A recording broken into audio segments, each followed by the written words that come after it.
The agenda of day 2 for designing a wonderful Angular, the front-end web page development.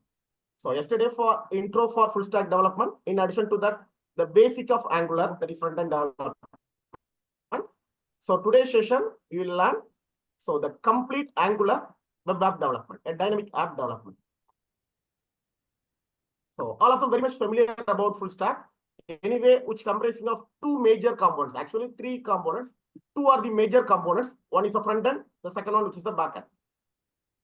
So the recent trends of the last 5 years, the full stack development, which is entering into topmost position. This full stack, which will be plays a vital role in artificial intelligence domain, IoT domain, blockchain domain, augmented reality and virtual reality domain, then various language trends. It also supported for low code development because each and every programmer, they need low code development. Easily they can click and track a login form too. In addition to that, which is useful for IT outsourcing process. So these are the reasons for full stack development, which is in the topmost trend. So AI is concerned.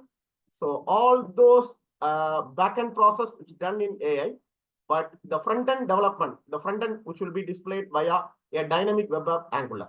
So backend process either for Python or some other tools because which need a programming skill of Python, Java, Scala, and Angular too. So database is common, frameworks also Django or Flask. So Django or Flask are excellent framework which supported for artificial intelligence domain. Similar way, the full stack development which plays a vital role in all kind of areas.